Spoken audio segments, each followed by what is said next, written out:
Tell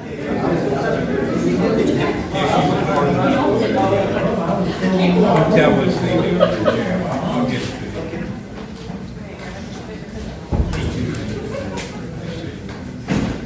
Thank you for your indulgence. I'd like to call the council meeting to order.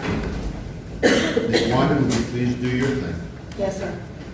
In accordance with the South Carolina Code of Laws 1976, Section 30-4-80D, as amended, notification of the meeting and the meeting agenda were posted at least 24 hours prior to the meeting on the county council building at a publicly accessible place on the county website, and a copy of the agenda was provided to the local news media and all persons or organizations requesting notifications. Thank you very much. Yes, sir. Mr. Van Giesen, would you please do the invocation? I'll do the pledge of allegiance. Pledge allegiance to the flag of the United States of America and to the republic for which it stands, one nation, under God, indivisible, with liberty and justice for all. I got to shake it off after you slap that gavel. Lord, we just thank you for this time today. We thank you for the beautiful weather you're giving us. Lord, we ask you for wisdom and guidance tonight. And we just thank you for everyone that's here. We ask that everybody travel home safely. In your name we pray. Amen. Amen. Why do you treat me that way? Because I love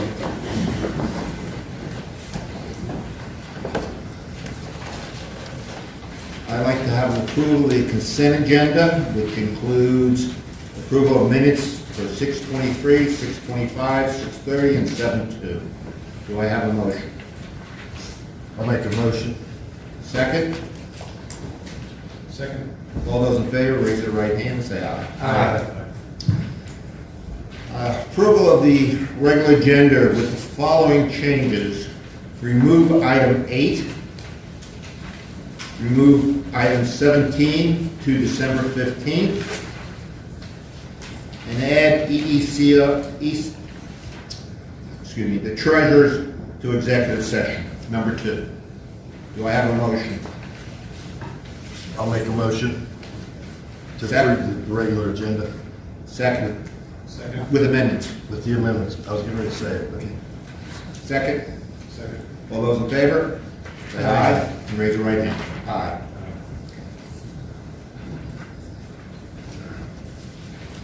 Let's see. Ms. Wagner.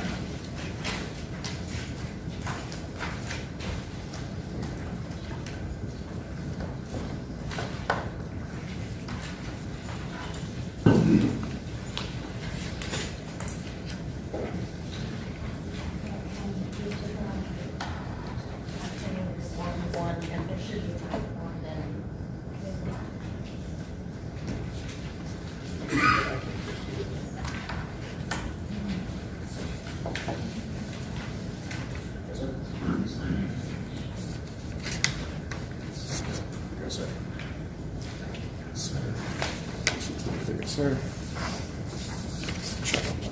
Thank you. Yep. Good evening, Chairman and council members.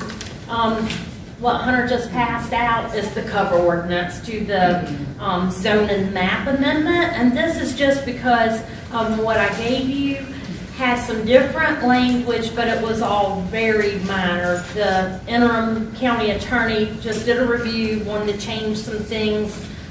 Just for instance, he wanted to add in reviewed for form and draftsmanship by the interim Jasper County attorney, whereas I had Jasper County attorney. Toward the end of the ordinance, where I had that the zoning map would be, it's hereby I had shall be transferred. He wanted it to be hereby transferred, and then he just changed some language in the whereas. So I just wanted you to have a copy of the final cover ordinance, since it wasn't in your package. But this is a third reading it's a request for a zoning map amendment to have a property designated as residential. The property consists of 5.09 acres and is located along Smithmaker Road in the Grays community. The property is split zoned. Part of it is zoned rural preservation, while the other part of it is zoned residential. The property owner would like to sell the parcel, but the buyer's apprehensive because the property has dual zoning. So again, the request is to have it zoned to residential. According to the 2018 Jasper County Comprehensive Plan, the future land use map identifies this area as rural conservation. Rural conservation areas seek to protect and promote the character of Jasper County that largely exists today. The adjacent parcels are zoned rural preservation and residential. Adjacent land uses are residential and vacant property, and the property is accessed by Smith-Maker Road, which is a county-maintained dirt road. The Planning Commission has reviewed this, and they did recommend approval. So nothing's changed since you've last seen that. The maps were included with the staff report. Any discussion? Gene? I'm entirely for rural preservation. I voted that way the last time this came up, and I'm going to stick with that.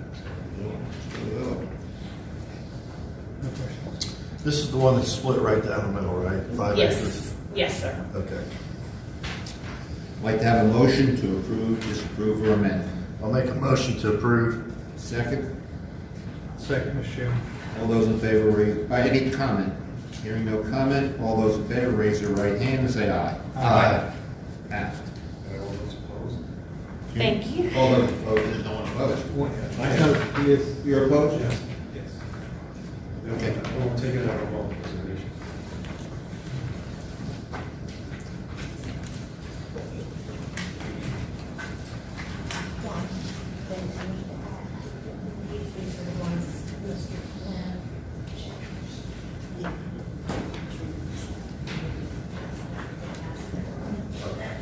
Okay. Second, Mrs. Black. Again, Hunter's passing out the same thing. Mr. Flynn reviewed the ordinance and just required some additional changes to the language in the cover ordinance. It doesn't change the amendment that's before you. This also is a zoning map amendment request for third reading to have a property designated as residential. This property consists of 1 acre, and it's located along Mendez Farm Road in the Hardyville area. The property is zoned rural preservation. The property owner would like to let his son place a mobile home on the property.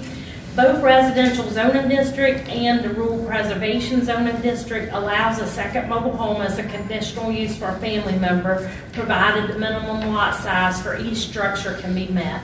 The residential zoning district requires 1 acre for 2 homes. The rural preservation zoning district requires 2 acres for 2 homes. In addition, each home must have its own septic tank, and the home has to be set up to allow for future subdivision. If the property were zoned residential, the applicant will be able to meet the conditions required by the zoning ordinance. The 2018 Jasper County Comprehensive Plan identifies this property as rural transition. The rural transition areas are located in southern Jasper County and will likely be under pressure to develop within the foreseeable future. Development proposals in existing communities should be respectful and complement the scale and character of the area. Adjacent parcels are zoned rural preservation and residential. Adjacent land uses are residential and vacant property. The property is accessed by Mendez Farm Road, which is a private maintained dirt road. The Planning Commission, they reviewed this application and recommended approval. Nothing's changed here, and the maps were included with this. Again, it's just a 1 acre parcel. All right, this is just wording, correct? Changing wording. That's right. Mr. Van Giesen. I have no questions. Mr. Rizzo. Eugene. No question. Do I have a motion to approve, disapprove, or amend? Mr. Chairman, I make a motion to approve, correct me if I'm wrong, 0-2035-30. Yes. Do I have a second? Second. All those in favor, raise their right hand and say aye. Aye. All against? Motion is passed. Thank you. Ms. Wagner, again. Okay, and Hunter's gonna pass these out, so, we won't have this problem moving forward. Mr. Flynn will have these reviewed prior to, especially prior to third reading, so.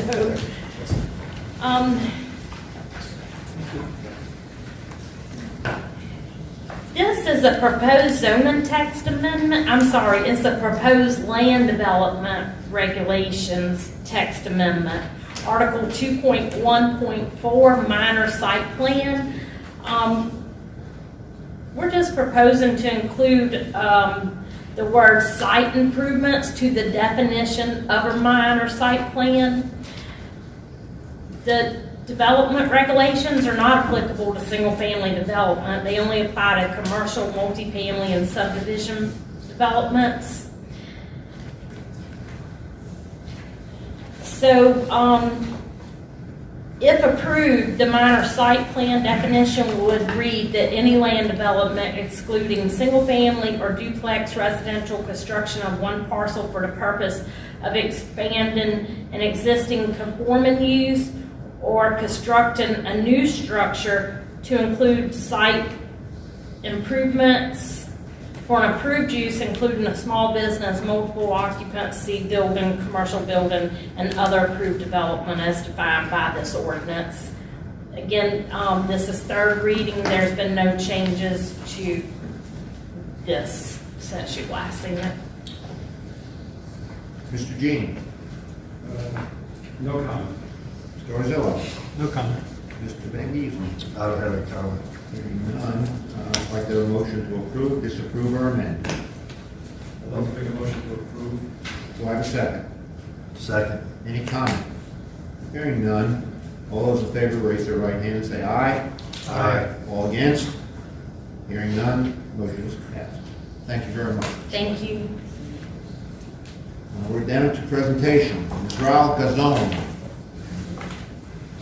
Hello. He's our LCOG representative. Good evening, council members, staff, and the community. I am here as the LCOG representative, the appointed representative for Jasper County, so I kind of wanted to update you all on what's going on in LCOG regarding Jasper County. A few weeks ago, I had the pleasure of going to the NATO conference in Salt Lake City, Utah, to learn more about what different communities are doing in these times that may allow us to be more efficient in how we do things. I was there from Monday through Friday. We had workshops all day. We did mobile workshops as well. We had different networking moments. We were able to meet and discuss different strategies and issues that we're seeing nationwide. So it's not just here in Jasper County and the Low Country, but also nationwide, dealing with funding shortages or strategic ways to be more effective in how we can bring more economic workforce development or just different projects and things to a community, and dealing with similar issues where you have communities that are trying to stay rural like we are here in Jasper County, we're seeing, or booming economies and booming developments that are happening throughout the country. So it's very informative to be able to learn how different parts of the country are dealing with similar issues, or even bigger communities are dealing with issues that we may be dealing with down the line. We toured the city of Ogden, Utah, which is a beautiful city that will be hosting a part of the Olympics, the Winter Olympics that are going to Utah, and they discuss how they use different incentives to fund different projects that have for economic development. And one thing was the tax increment funding that they use, a strategy where they label different districts as TIF, and that allows them to use future tax revenue, not based on the current property value, but what future values are, and anything that they bring in touching over that value, and how they use that strategy in certain areas of their community to deal with the growth that was coming, and to allow them to fund public service projects such as the transportation, maintenance, and everything, where they weren't really taxing people more, but using more effective ways that allowed them to grow and deal with the incoming growth. One of the biggest things I was impressed with in talking to different parts of communities was the increase in interest and collaboration between different parts of governments and areas. So it's kind of gotten away from a independent, this is a town of Bristol and city of Hardeeville, Jasper County, to a more collaborative of, well, this county next to us is having this going on. How can we benefit from that in the future? So for example, we know that Beaufort County is building medical hubs. How can we as Jasper County, benefit from that? What does Jasper County have that Beaufort County doesn't? Land for housing and allowing community affordable housing. Those are different things that we discussed throughout in this conference that kind of gave us more creative ideas to be effective in all the issues we're dealing with. One thing that is consistent is that many communities around the country are dealing with similar issues that we are here in Jasper County, whether it's affordable housing, whether it's job security, whether it's supporting with daycare or food or social services, transportation, and dealing even with identity issues, such as there was a community that I visited, they have 930 people, and they're trying to grow, and they've gotten these state projects approved, but the community is fighting back because they kind of don't want to deal with what's coming with that, but also want better things and bigger things. So it was very informative. I was glad to be able to present Jasper County and the LCOG in that to bring back some strong ideas I think would help us as a community, as a county, to grow and kind of get to where we want to get overall. Updates on the LCOG, what we have going on, for those who may not know, we had a meeting recently. The biggest thing, as we know in Jasper County, is our roads.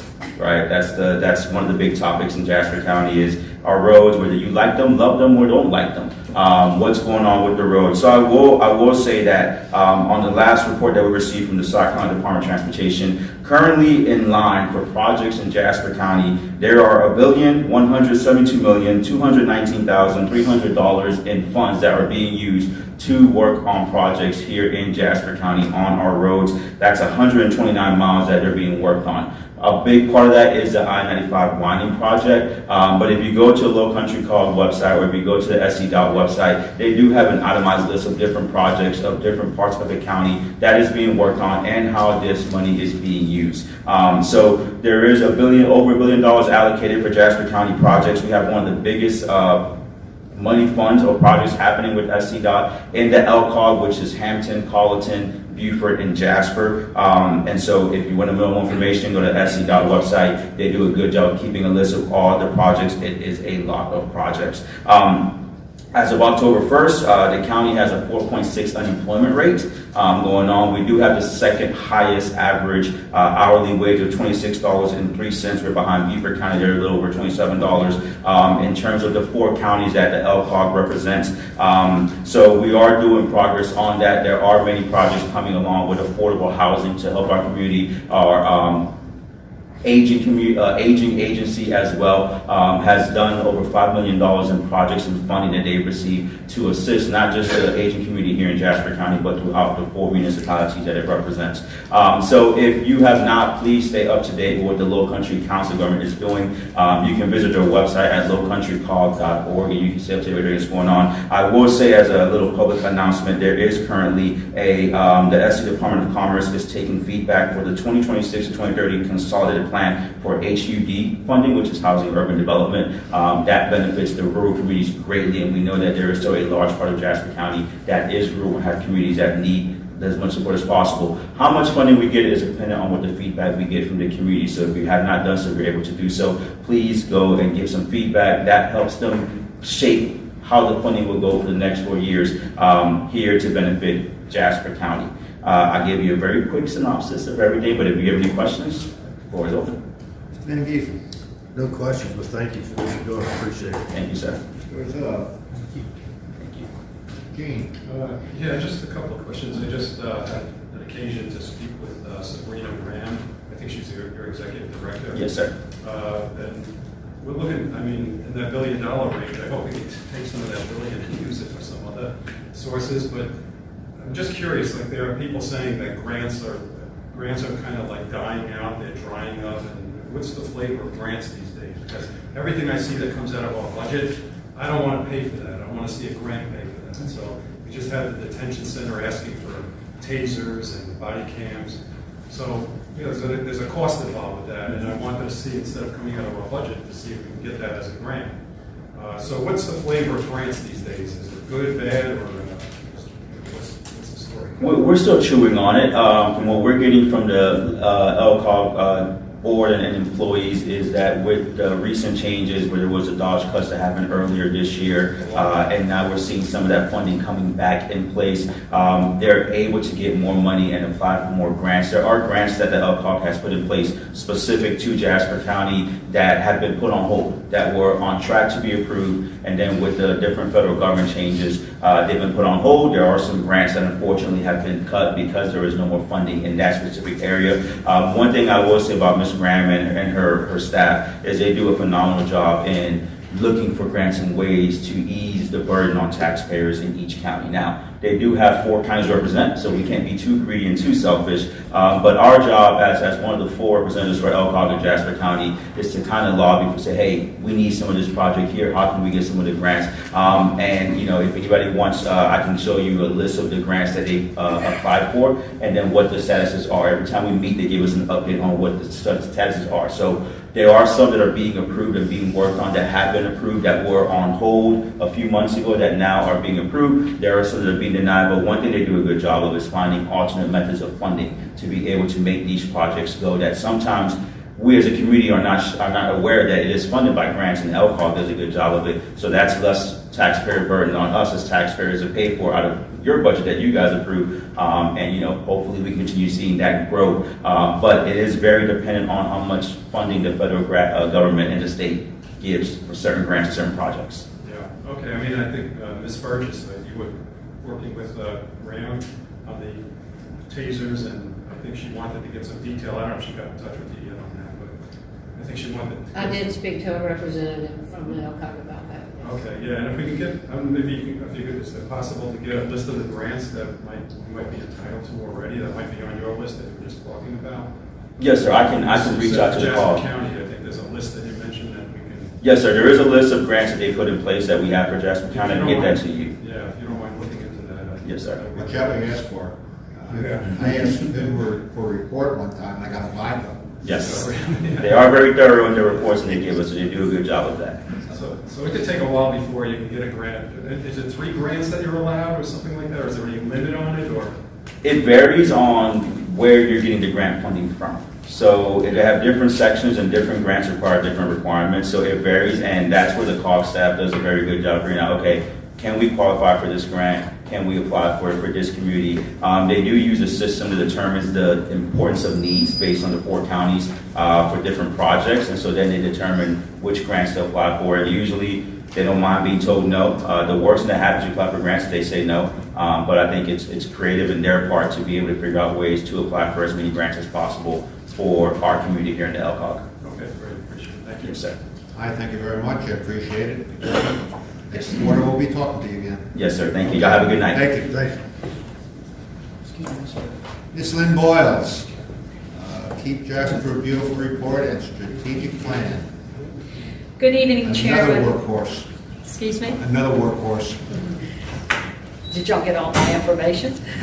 Good evening, Chairman and council members, and thank you for allowing me to share Keep Jasper County Beautiful's quarterly report. This is from July 1st through September.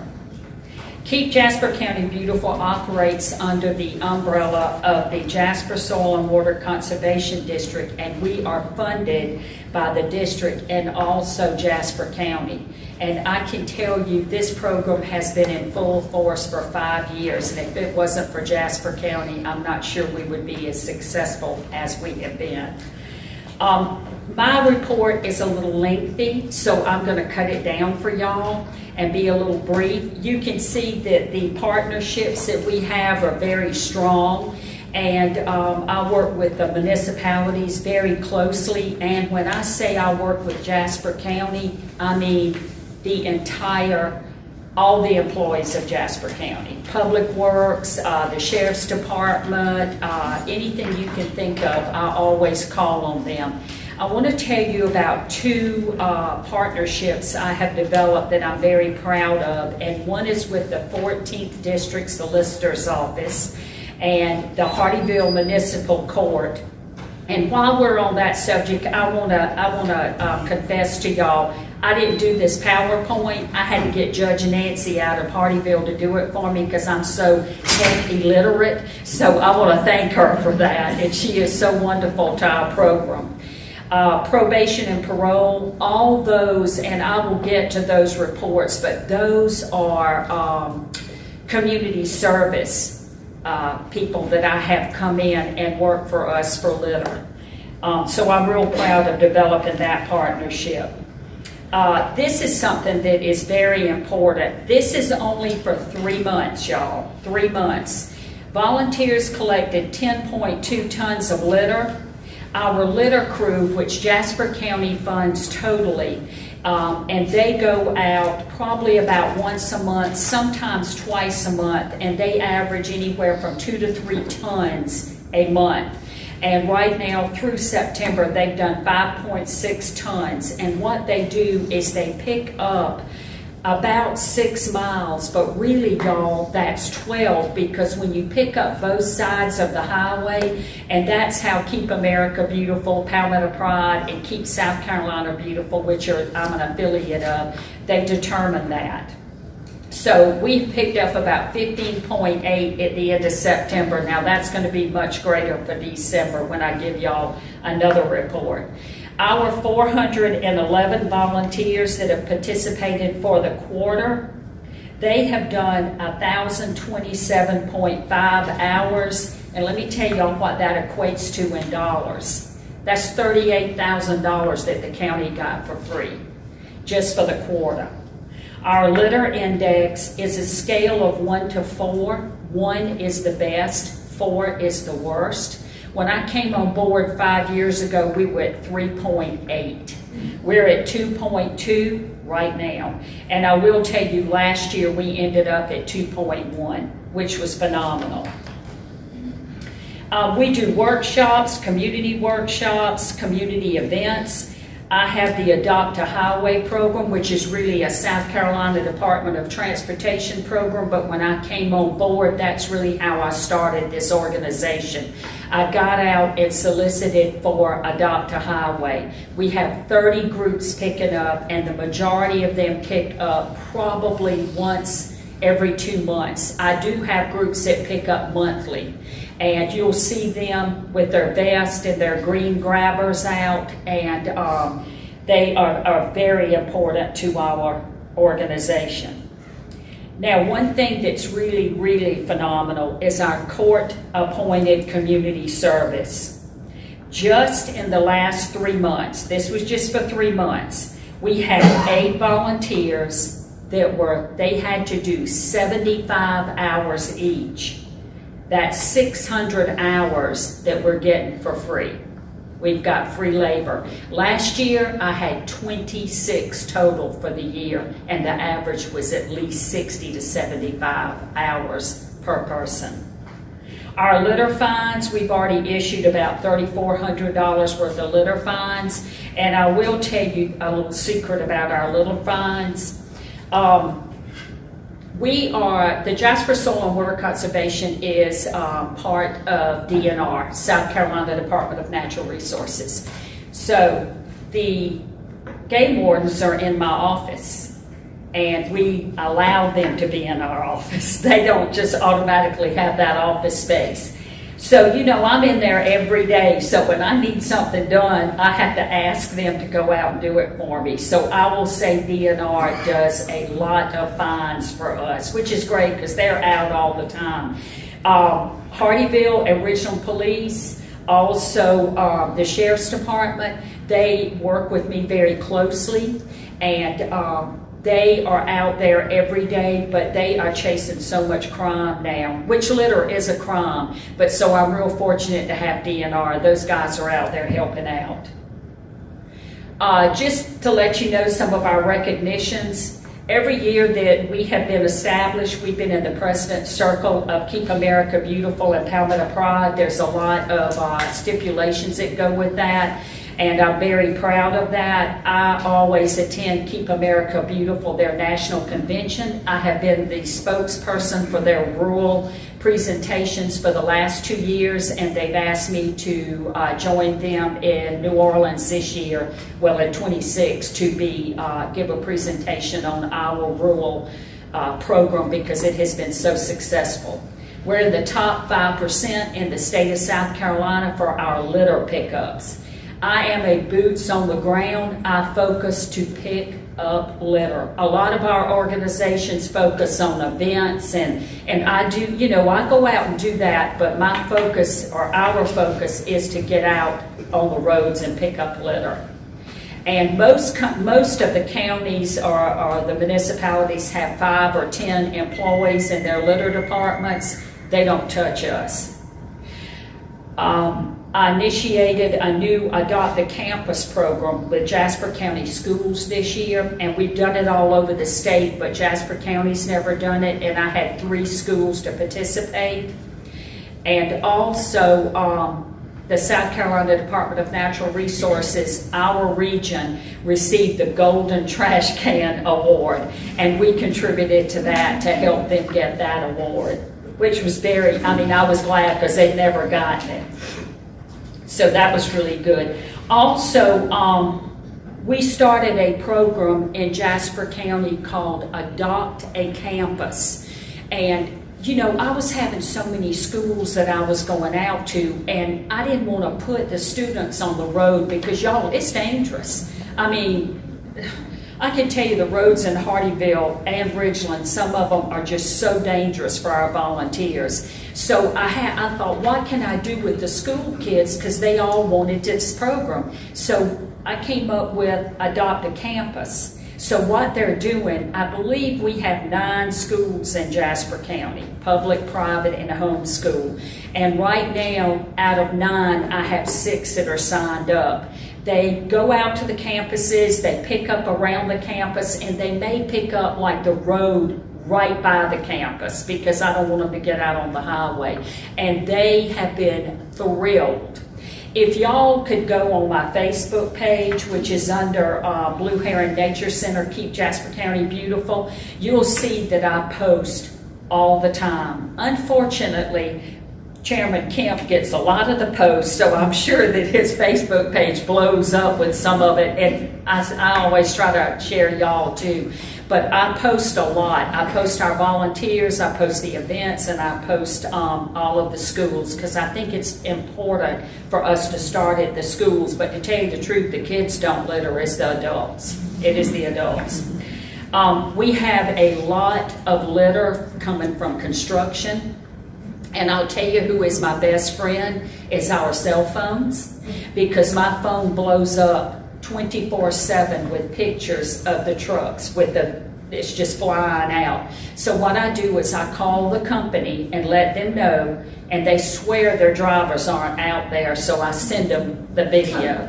And then, they're like, okay, I'll take care of it. But that is a major problem on our highways, or all the trucks, the construction. Now to get to the most important part. When we first started this program, the return on investment for Jasper County was about 9-to-1, but that was before I started getting ATAX money and some other things that we have going on from Jasper. Well, not other things, but ATAX and the allocation and the litter crew. The return on investment is about 5-to-1. And that's very important for us to maintain our roads, our spaces, keep everything cleaned up, and decrease environmental damage from litter, and reduce impact on local businesses and tourism.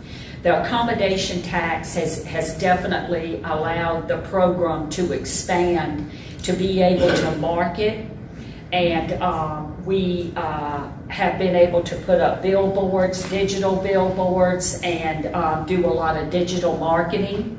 And I think that's very important for our tourism, and also for our businesses that are coming into Jasper County.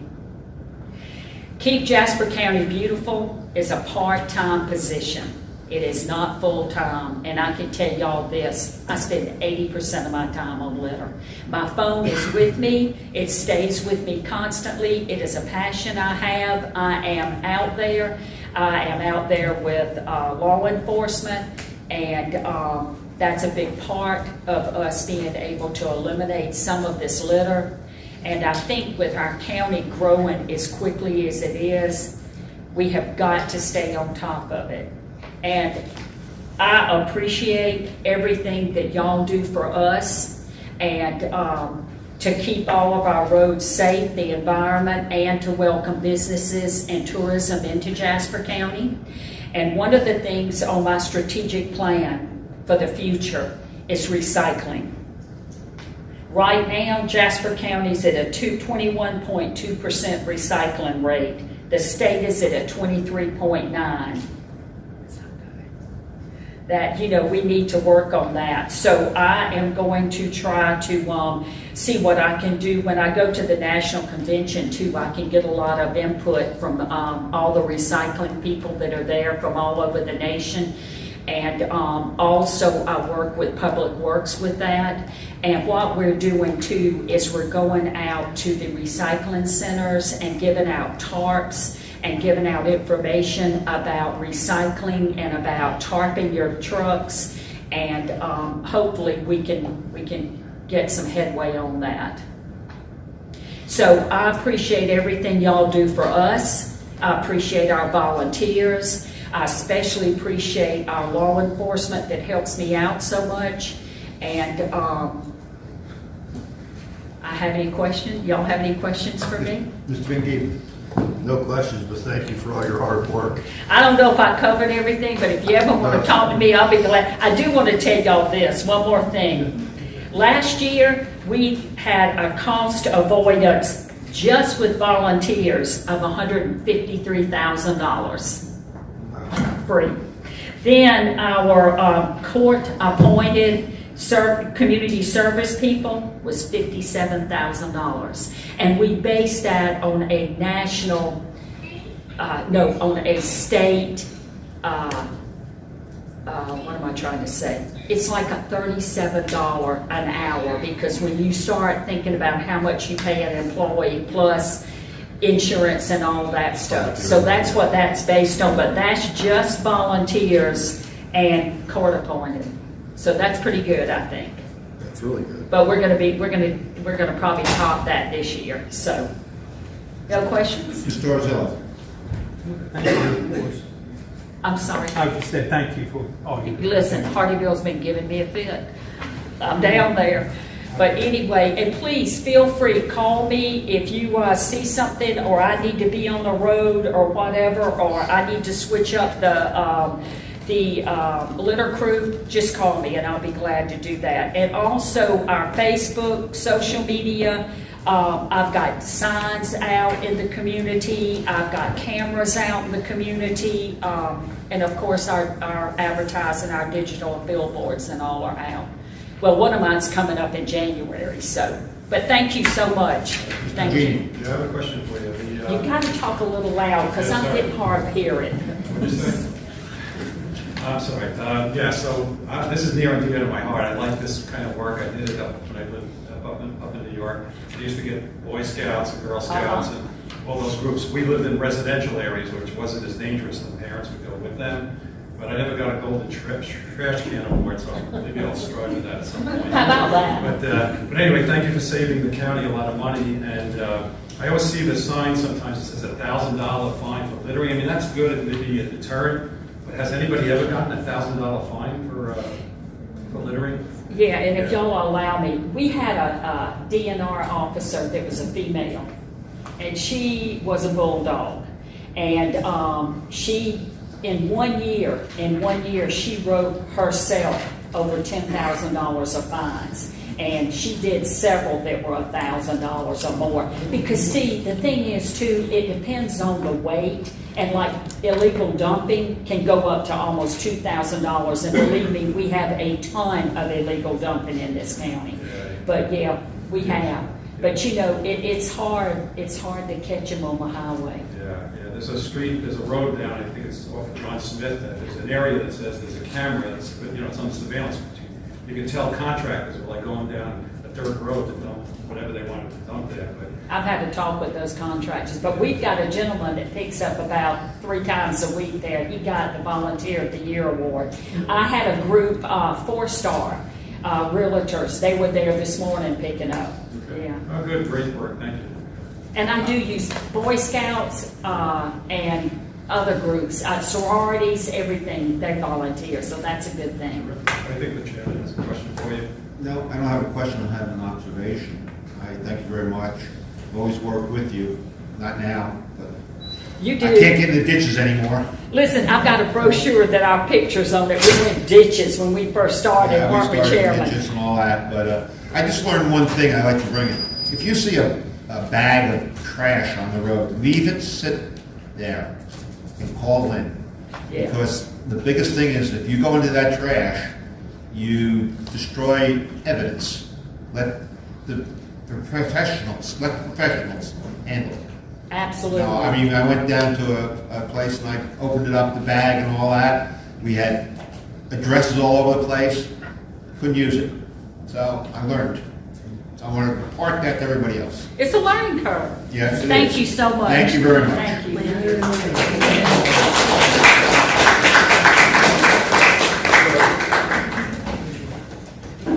Our next thing, a proclamation, Mr. Alton Jenkins.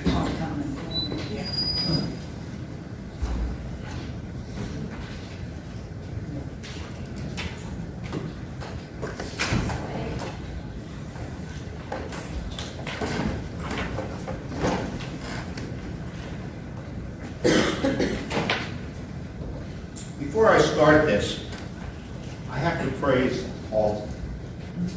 The first year I met him, we had an appreciation day with the veterans. It was over at Mary Alice Building. I think 10 people showed up.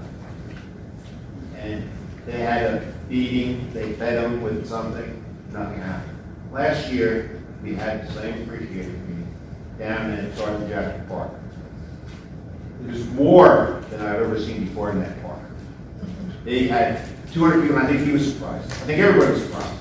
So this year we're having it on the 15th, and I thought that we celebrate this by having an appreciation day in Jasper County for veterans. I am a veteran. I think Mr. Wilburn is a veteran. There's a veteran. Raise your hand if you're a veteran. Thank you very much. Appreciate it. So, whereas the Jasper County Council is pleased and honored to pay tribute on this day to dedicated veterans who have served this great nation with distinction, both in peace and in war. And whereas veterans from every branch of service, Army, Navy, Air Force, Marines, Coast Guard, and Space Force, have been made immeasurable sacrifices to ensure the safety and prosperity of our country.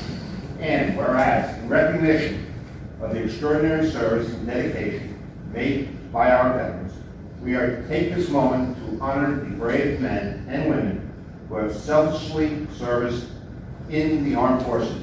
Their courage, resilience, and unwavering commitment to protecting our freedoms and values are the foundation of our nation's strength. And whereas, the Jasper County Council acknowledges not only their service, but also their sacrifice made by their families, who stand as pillars of support through times of challenge and triumph.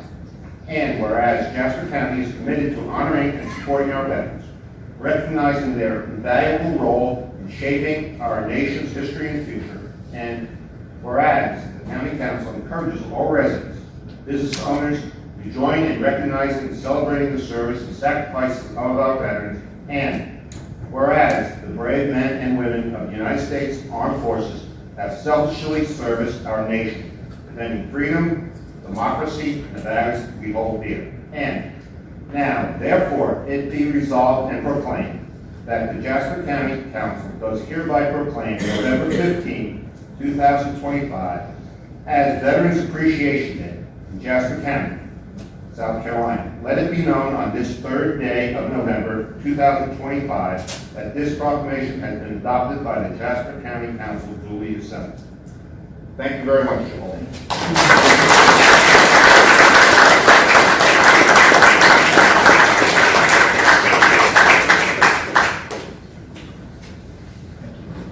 Why don't you say a little bit about what's going to happen on the 15th? Well, I mean, on the 15th, we're gonna have a Little Country Ball. This is our second annual Little Country Ball. Like I said, last year, we had over, close to 200 veterans, all right? We're just gonna be from 5 to 8 p.m.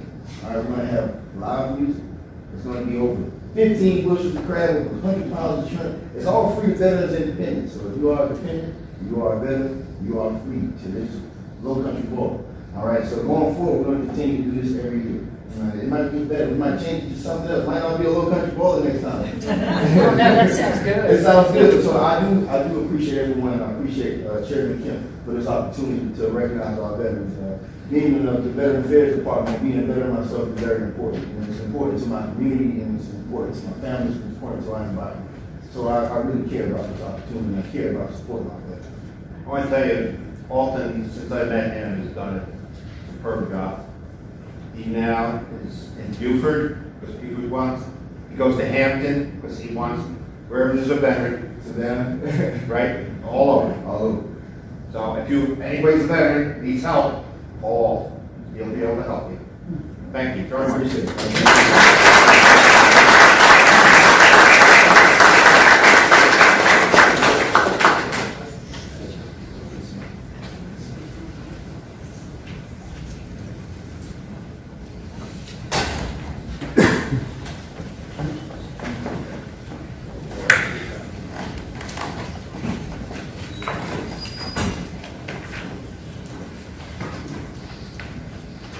Okay, open floor citizen comments.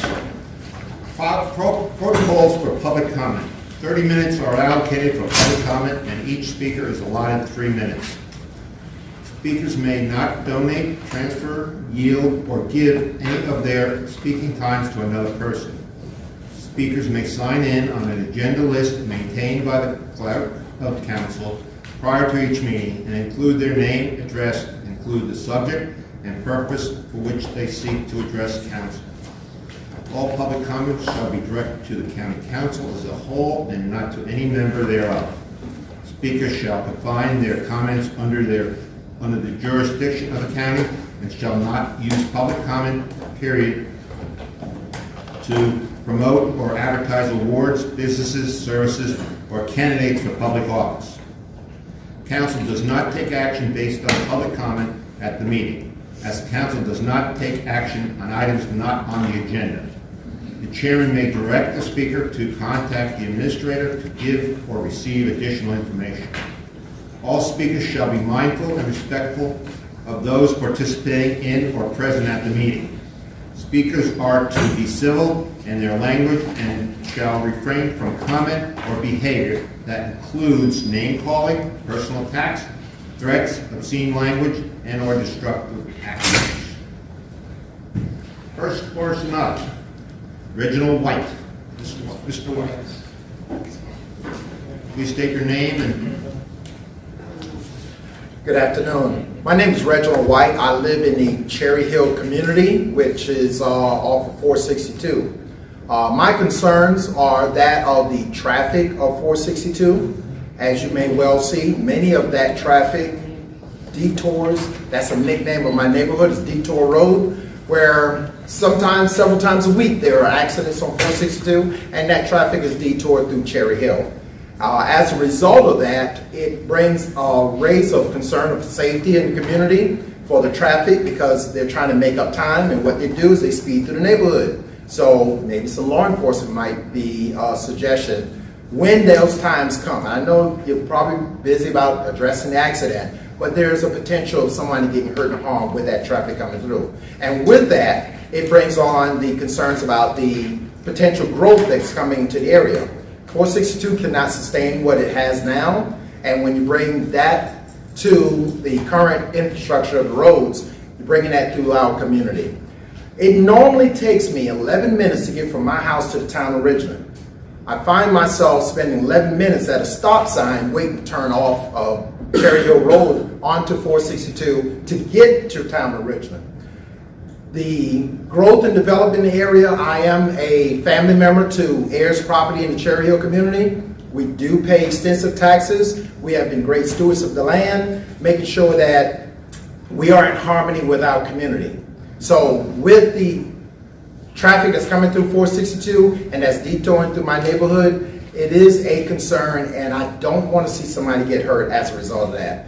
I live in a community that's relatively quiet, and I don't really care to be in a community that's next to a gas station or next to any other types of businesses that interferes with the harmony of what that neighborhood has already presented for all my life.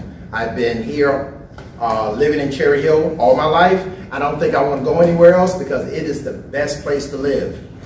The tourists that comes to the area, they come to the area and they see how beautiful it is. And when they see how beautiful it is, they want to come and they want to be a part of that. Well, that congestion takes away the beauty. So when you consider the development, considering the fact that you're taking away what everybody see and appreciate, especially people like me and my family who lives there. Thank you for your time. Thank you. Mr. Russell Fredericks.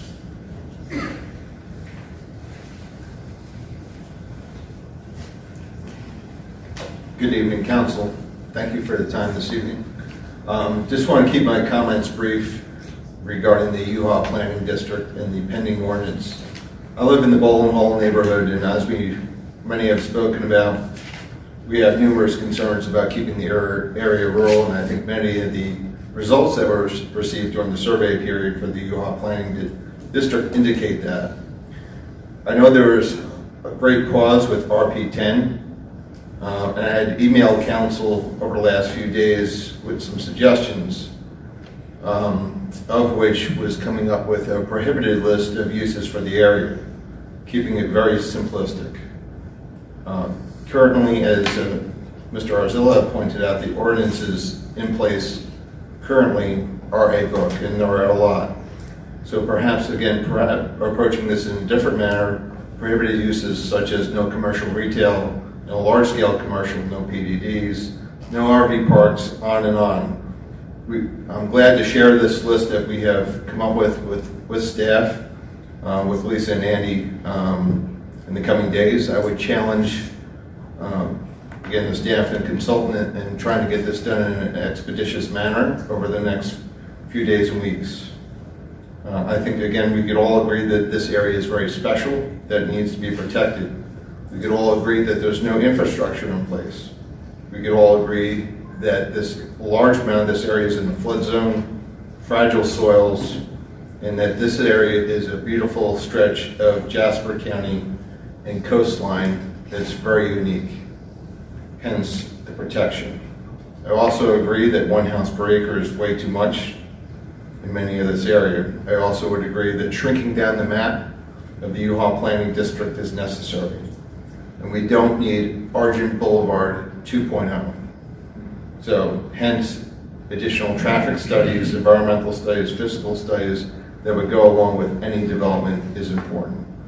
Underscore a point that Mr. Fulger made earlier, that we need to keep this pending ordinance in place currently before we make any other changes moving forward. So again, I would hope that we could work with you closely and with these suggestions as we move through this process and move through it quickly. Thank you very much. Thank you. Mr. Spinney-Pooler?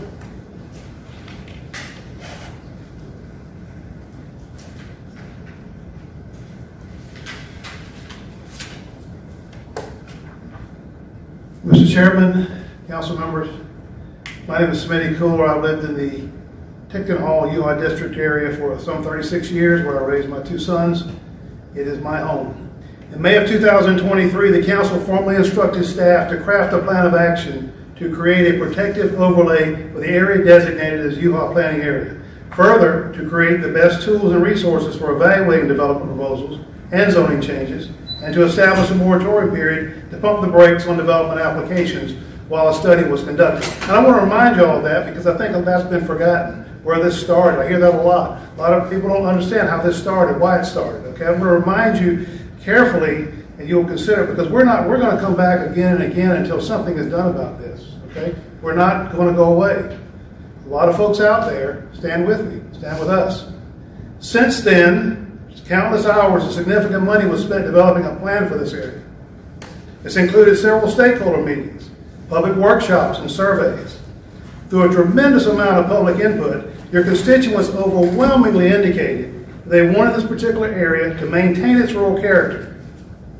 Many of your constituents, they wanted to maintain its rural character for its natural and historical assets, to be protected from development, and for an increasingly bad and unsafe traffic situation on Highway 462 and other nearby roadways to be mitigated by diminishing the commercial sprawl of the UHA district. The area cannot stand, as I think the previous speaker said, one more car or truck. So we're asking you today to take the opportunity to preserve the best parts of this pending ordinance, thus protecting the special area and mitigating an ever-increasing traffic problem. What I'm also hearing is that people are conflating the UHA district with the rest of the county.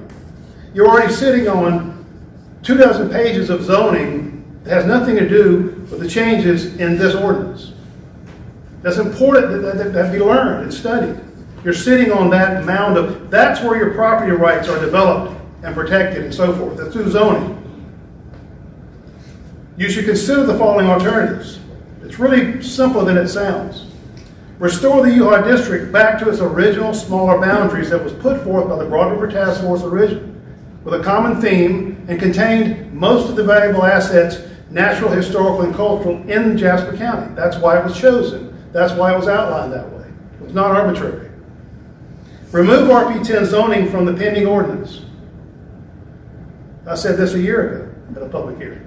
Because we're not, the smaller parcel owners are not the ones that have caused the problem, or potentially will cause the problem. They're the reason that areas remain rural. It's the big developers who are the problem. We all know that. I don't think there's any disagreement. You need to maintain the UHA district overlay and village commercial zoning in the pending ordinance, including all the upgrades to the use regulations and standards. And you need to learn those standards and ordinances. It's like playing baseball without a rule book. Doesn't work, right? You got to understand your rule book. Establish specific prohibitions for use and designs in the UHA overlay district. We don't need, for example, things like storage facilities and warehouses, planned communities, commercial distribution facilities, waste facilities, indoor recreation, solar farms, apartments, duplexes, etc., etc. These are the things that you keep out of a place where those things don't belong. That's what you do. That's common sense. They can go in other parts of the county. No one here is against development. We're against overdevelopment. And we're in a very overdeveloped state around us, just in case you haven't noticed. We also should require a bonded infrastructure plan, obviously dealing with water and sewer and fire service. We talked about that already tonight in the workshop. All necessary studies must require a traffic study, an environmental impact study, and all the other necessary analysis. Folks, that's really important. It's important that the county pick the consultants to do those studies. And lastly, eliminate the planned development district option for developers. It is just a pathway for developers, large developers, to do something that smaller landowners can't do and get years of protection from zoning changes going forward. That's what it's all about. All the ones that are around us, such as Good Hope and so forth. All right? Thank you very much. John Allen. Mr. Chairman, Councilman, thank you for the opportunity to speak. My name is John Allen. I live at 60 Red Bluff Road in Okatee. I promise to keep my comments short. I've heard a lot of good things tonight, both from the audience and from the council members. I want to talk to you about two things, one of which we talked a lot about tonight is traffic and traffic safety, which I don't know much about. So I talked to a state patrolman, and I did some research and paid to find out accidents that have occurred along Highway 462 and the 170 corridor. I'd also like to talk to you something I do know about. At one time in my career, I was a lobbyist. Yes, I was one of those people that went into Congress and actually petitioned them for money for the purposes of corporation. So I'd like to talk to you about those two things. First, the traffic issue. In 2015, there were 19 crash hotspots on Highway 462 and Highway 170. In 2023, 5 years later, there were 52 reported cases. So just to make that comparison, in a 5-year period, there were 19. In 2023, there were 52. So the statistics, of course, are showing that the more activity, the more development, the higher number of accidents. And the state patrolman told me that's absolutely true. What people don't realize is, of course, that the money that we talk about to repair and correct roads, a large percentage of it comes from the state and federal government. So everyone understands that the federal government is $38 trillion in debt, but 25% of the money that goes to state highways in the United States comes from federal grants. And given the critical issue of discretionary funds, I don't think that the money is going to continue to come to the states. The other issue is the South Carolina Department of Transportation has a $1 billion annual shortfall that already exists for maintaining roads. Rising construction costs, reduced gas tax revenue, and over half of the South Carolina roads are in poor condition. So Jasper County is going to be competing if the Highway 462 corridor expands. Thank you very much for your attention, and I really appreciate your time.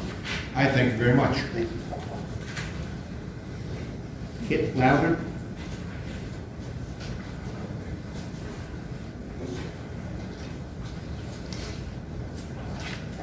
Hello, my name is Kit Lowther. I live in Ridgeland. I've lived in Jasper County my whole life.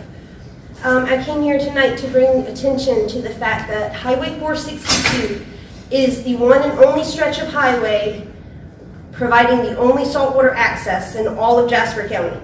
Hardyville is fresh, Coosahatchee and Levy turn brackish, but 462 in Ridgeland is the only saltwater area. We're fortunate those salt creeks even come up as far as they do. If you look at other sounds along the coast, you'll see that creeks this far inland all turn brackish and fresh. They don't hold their salinity like ours do. And that's what allows that one-of-a-kind landscape along 462 and the unique opportunities within those creeks. Now, not only does 462 provide Jasper County's only claim to salt water, but it also provides the county's only feasible ramp to that salt water, Bowling Hall Landing, and that lease runs up in 2035. The public needs a boat ramp at Uhaw Creek, as that area is vital to certain work and recreation due to its mesotidal shifts and access to neighboring waterways like Chichesi. The new Parks and Rec Master Plan put out earlier this year recognized this need after the survey they did. So this should be a topic addressed right along with all these discussions. Keeping that area rural and accessible for the public is arguably the most important aspect within the Uhaw district, as it pertains to the common interests and rights of all Jasper citizens. Yet it's the least talked about aspect. A landing needs to be secured for the public and protections put in place for that rural way of life along that highway. We can do that without hurting the little guys and taking their rights away. Keeping the rights and protecting this area can coexist. So I hope whatever decisions are made in the future about this, or even tonight, are made with the intentions of preserving that irreplaceable natural asset we have. 462 is a rare recreational gem, and Jasper's got it. Give it the time, attention, effort, creativity it deserves. Again, it's our only access to salt water, so I hope that landing's public access will continue to be a topic of discussion until it or a suitable replacement is secured. Even smart progress is pointless if we can't preserve the wild and rural places that allow us to escape and recharge from it. That's what makes life among all this growth tolerable, is having a place to escape from it. And Bowling Hall is one of those places. Thank you for letting me speak tonight. Thank you very much. Ms. Grant, congratulations, by the way, Grant. He got promoted. Hello, I'm Grant McClure. I work for the Coastal Conservation League. I'm the South Coast Office Director. I'd like to just say that the Conservation League has supported efforts to strengthen the rural zoning for the UHA district since this process began a couple of years back. And this isn't about just saying no to growth. It's about saying yes to keeping property taxes low, saying yes to growing in areas where it's easy to provide services, and not incurring those expenses that come along with suburban sprawl. It's about saying yes to preserving that quality of life and those natural resources which we just heard about along 462. And so I understand that the council has a desire to go back and rework the ordinance. And we're happy to be a resource through that process.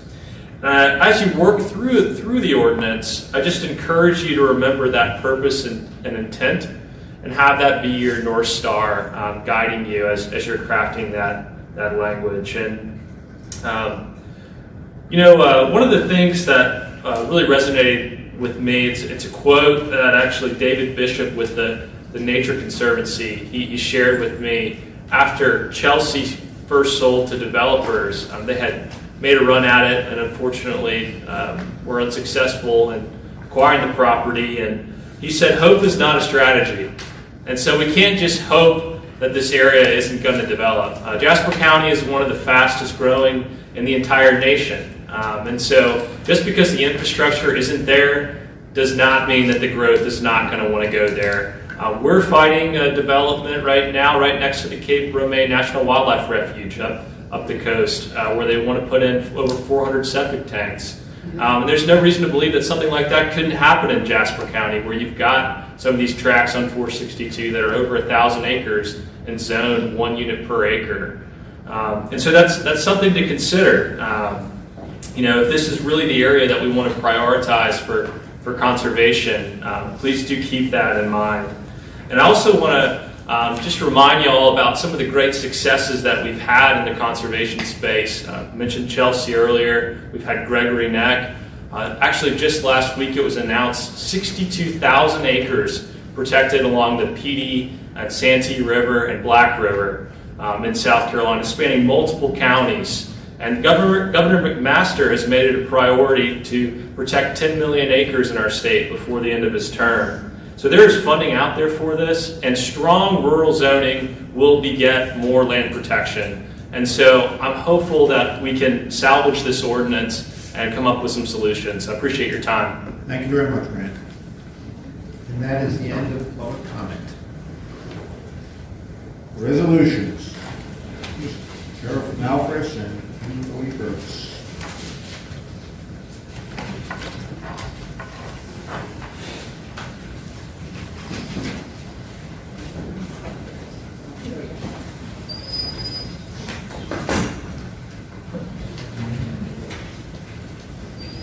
Good evening, Mr. Chair, members of council. I'll give a few minutes.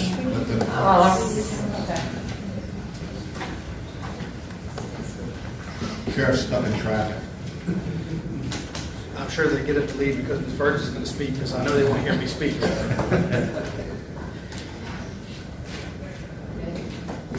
So, this is a resolution before you tonight to approve the procurement of a boat, motor, and trailer for Jasper County and the Jasper County Sheriff Department under a state contract pursuant to the Jasper County Purchasing and Contracting Ordinance and matters related thereto. The Sheriff Department would like to purchase a boat, motor, and trailer. I will let Sheriff Malfris tell you the reasons. The boat, the motor, and the trailer in just a second. The boat, the motor, and the trailer is a 2025 War Eagle Model 961 Black Hawk, a 2025 Westco Model 961, I think that's the trailer, and the 2024 Yamaha Model motor. And this is a state contract with Coast to Coast Marine in Sumter, and according to the purchasing and ordinance contract, it allows for purchases of through a state contract, and the sheriff has ample funds in his budget, not to exceed $36,000. So I'll give him the floor. Thank you, council. Good to see you guys tonight. I'll try to be very brief. I realize that your workshop ran late and tried try to get you guys home as quick as possible. When preparing our budget at the beginning of the year, there's two major expenses that we wanted to purchase. One was the command trailer, which you guys approved a few months ago, and the second was a smaller boat. When we took office, the Jasper County Sheriff's Office owned a boat, but it was a larger boat, a Pioneer, and it draws a lot of water. It's a beautiful boat, we love it, and we've been using it. And however, we need something a little bit smaller to be able to get into the creeks. And when we have these flooding issues and things down on the rivers, we've been down there many times patrolling, and we just need something a little bit smaller to be able to move about. We currently are entering into some agreements with the Hardyville Fire Department and the Jasper County Fire Department with their search and rescue dive teams. We've been training with them already. So, like I say, the money is there, it's allocated, it's set aside, we just need your approval. This is through state contract. This is the exact boat that DNR uses. So they helped us spec it out, and so it's here. And like I said, the funding's there, and Ms. Burgess gave the information about the boat. We're just asking for your approval. I know that we're in talks with Hardyville Fire. They won't, since they're using our boat as part of our agreement, they also want to try to help upfit some of that. It takes some of the cost of the upfitting. That hasn't been finalized, but it is on the table for negotiations at the time. Yeah, so that's a shared, it would be a shared cost with Hardyville possibly? Well, the boat itself, it'll be ours. Yeah. We just partner with them because they don't have a boat, but they're going to try to pay for some of the upfitting. Like I said, it hadn't been finalized, but that has been in the talks and negotiations. Yes, sir. Do you have to send somebody out for boat training, or they're already trained? Because I would know the first thing if I had to take a boat. We can hook it up to a trailer, and then you see that thing wobbling all the time. That's right. We currently have an officer that works for the Sheriff's Office that used to work at DNR.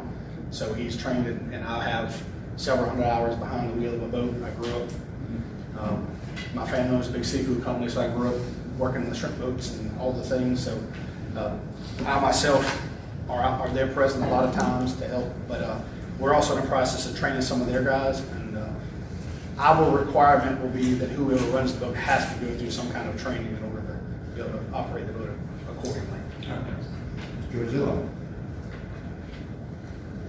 Mr. Menke. So was it a flat bottom? It's just a shallow, what we'd call a John boat. Sorry, it's a 19-foot. I call it John boat, lack of a better term, but it's just to get in shallow water. Just to get in shallow waters, yes. Like I said, we got a big boat and we've been using it. It works great. The problem is it draws a lot of water. I say a lot. It draws more than what we need sometimes. It works great in the depths, but when you have to go to these small creeks, and like I said, when the Savannah River floods and we're having to go in and check properties and get people in and out, we just need a smaller boat to help accomplish some of those goals. Okay. Good.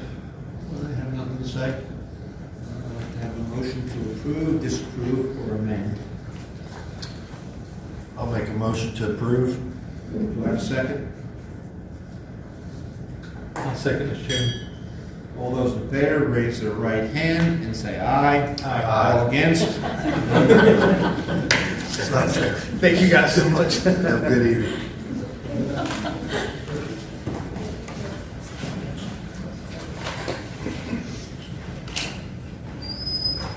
Mr. Fogel, excuse me. Mr. Chairman, members of council, thank you. The item before you is Resolution 2025-60, and it proposes the authorization of purchase of property for the county. The property we're talking about is the Ms. Badgett's office. You are here. That would be right here.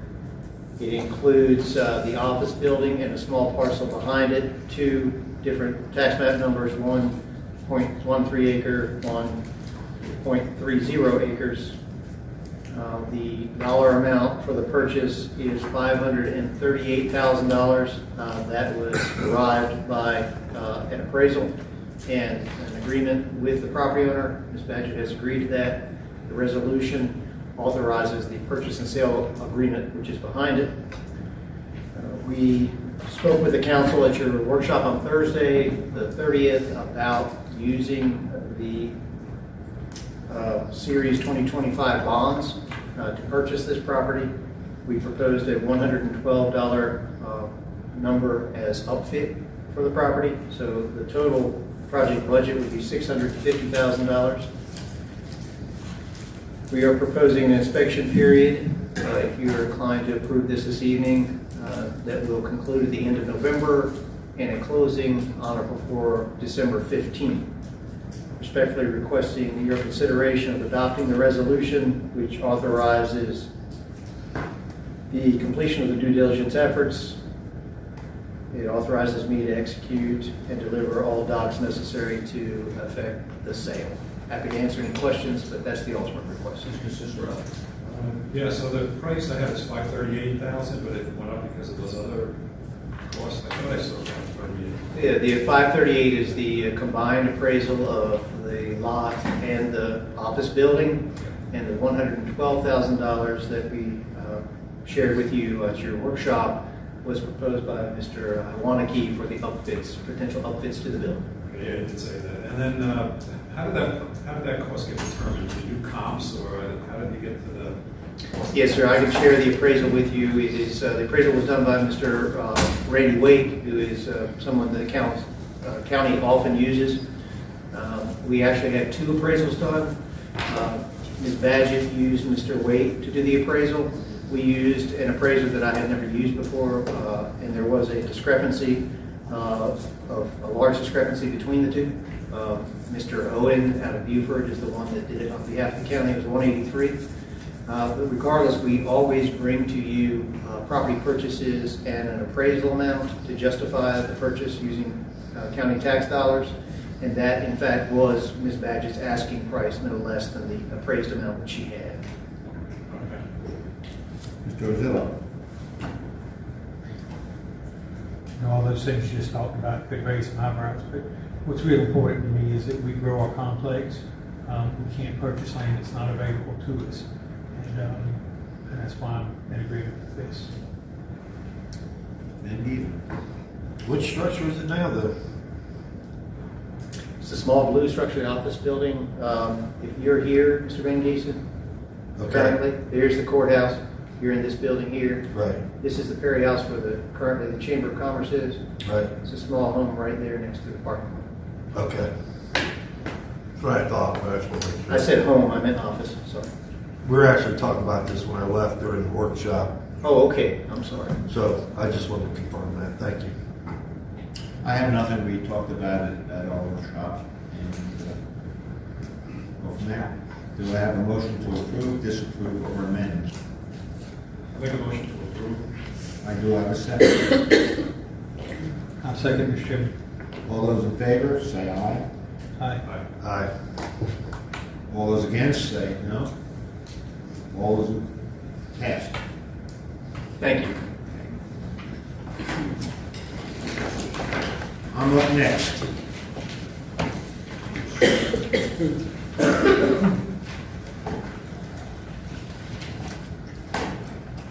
This is a resolution. Resolution to claim, no, excuse me, sorry. Consideration of resolution R-2025, a resolution of Jasper County Council to declare and adopt a policy regarding shared services. Really, this is a general policy. We recognized at a joint meeting that we need to better handle a return on investment through shared services. And we should look at it more often. Right now, we're looking at the fire districts, see how that's working. We'll be having a meeting on December 3rd. I'm working with Beaufort County on a few things that they could help us with that they do well, and we're not at that point yet where we can do it ourselves. I'm working with the school, shared services on the school, to use their facilities. Hopefully that will come to fruition. And we continue to have to look at that so we can use our money wisely. And section is, there's a couple sections. Section 1 is direct and grant authority to the county administrator and his assignments to include legal counsel to evade and pursue options and alternatives for the joint administration of government functions.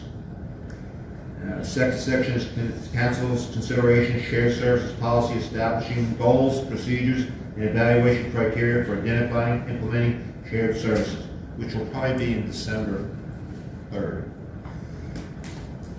County administrator shall periodically report to the council on shared services.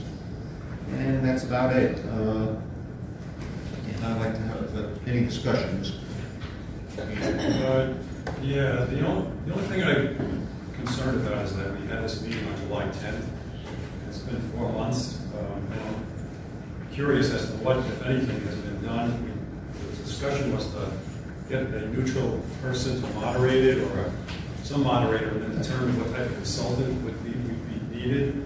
So I'm wondering, in that 4-month period, have we made any progress in that? Because I'd like to see somebody neutral that makes, looks at all the facts, looks at all the figures. I don't want to see 3 chiefs just kind of battling it out. And, I think the facts will speak for themselves, as opposed to everybody having a certain, let's say, skin in the game. So I'd like to hope that comes about. I'll ask our administrator to see if anything has happened with also the 2 other municipalities, with Ridgeland and see if any progress has been made with that. Because I don't want to go to the December 3rd meeting empty-handed. I want to make sure we have something to have at that meeting so that we can discuss that and move forward with this. The resolution was well written.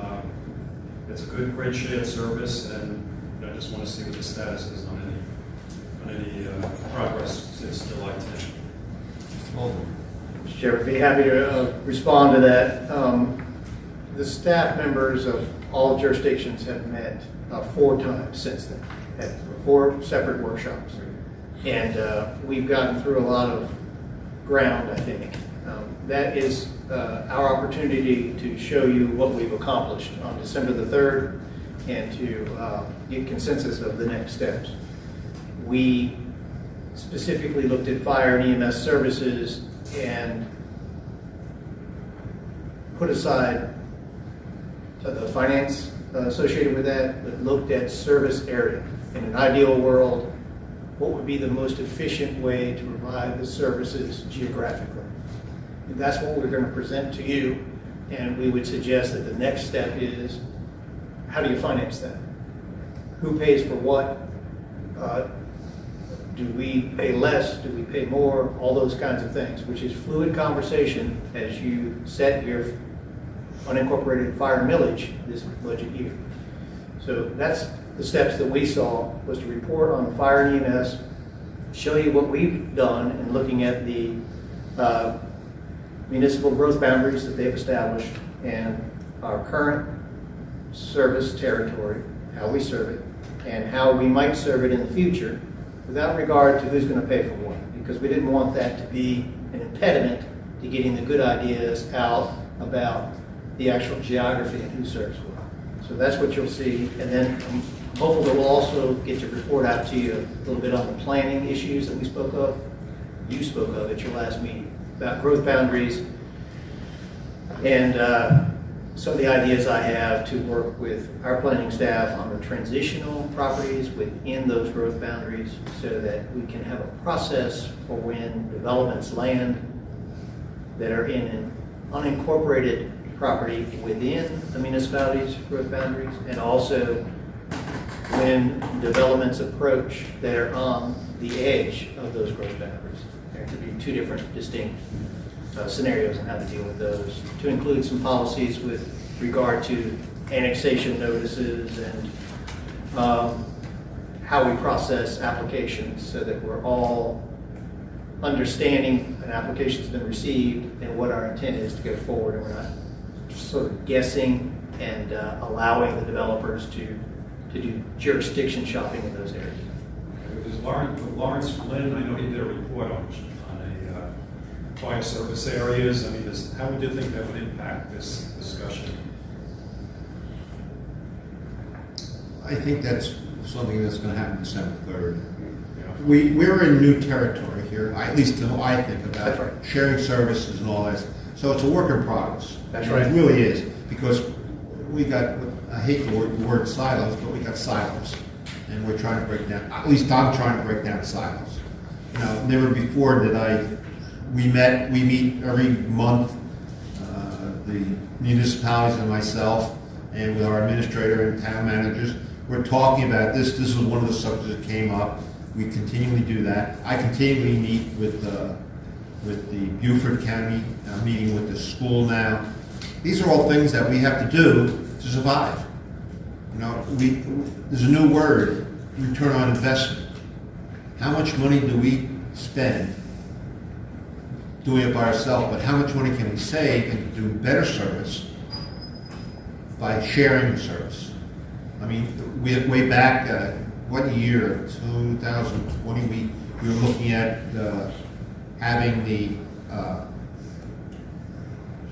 jail, joint service jail, joint service sheriff's facility, stuff like this. So this is some brand new. This is more progressed. We've progressed more of this than anything else.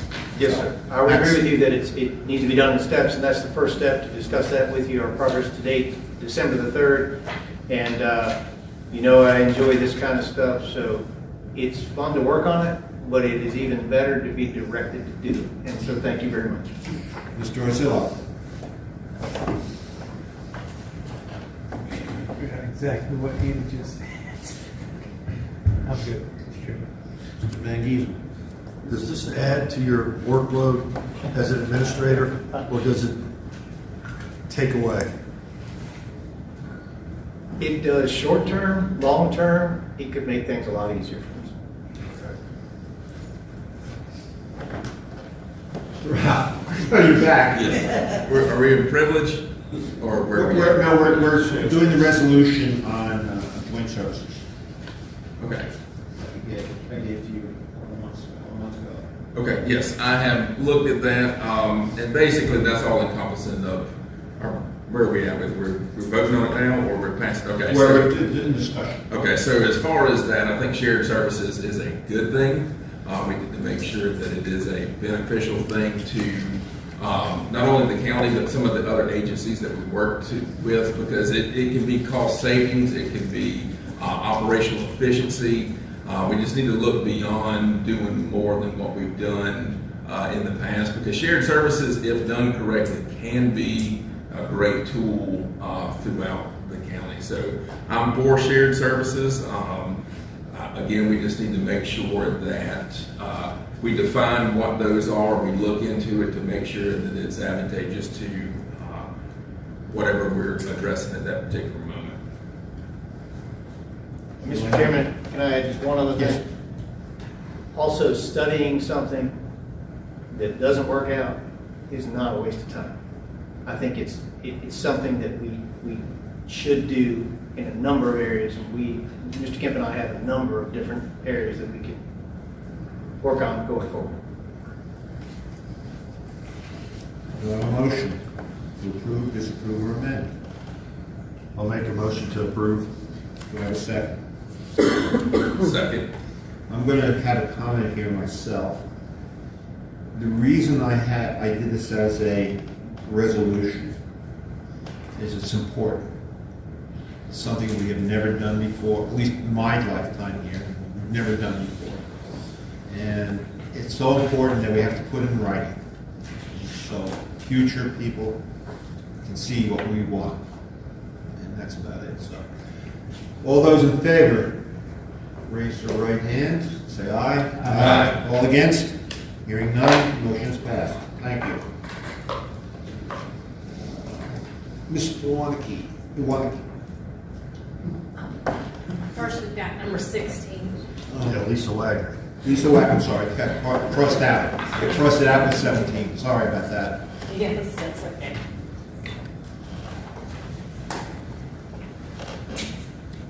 Good evening again.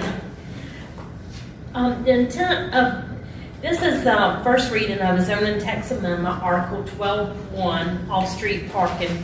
The intent of this proposed zoning text amendment is to amend Article 12.1 of the Jasper County zoning ordinance, off-street parking requirements. The purpose of this ordinance is to add requirements for single-family detached residential uses and shell buildings where there are no identified tenants. The parking standard diagram will be revised to show 10 feet wide parking spaces where the parking space abuts a sidewalk or a green space, and curb and gutter will also be illustrated in the diagram. Additionally, the parking space diagram is currently in Article 12.1.5, will be moved to 12.1.7. The Jasper County parking standards do not require any parking spaces for single-family detached residential uses. For shell buildings, the site plans that we're seeing, they're being developed using parking space requirements based on warehouse and storage to determine the number of parking spaces that are required, which are 1 space per 1,000 square feet of gross floor area. Once the buildings are leased, the use is typically retail, office, or business space, and personal services, which all require additional parking spaces. Sometimes warehousing is then used, but not usually for the entire building. The revision to the parking standards diagram is to provide better clarity for the parking area design. So this ordinance, Article 12.1, is general requirements. The only thing we're proposing to change is to change number 7, which will now be shown as number 8, but number 7 would state shell buildings with no identified tenants. Parking requirements should be determined by the building's projected use, applying the highest parking ratio permitted for a given zoning district to ensure there's adequate parking for all possible future tenants and to comply with the provisions of this ordinance. For instance, instead of saying it's warehouse and then going and leasing it out as an office that requires 1 space per 350 square feet, whereas the warehouse is 1 per 1,000. So again, in the planning department, staff's been having some problems with these types of buildings.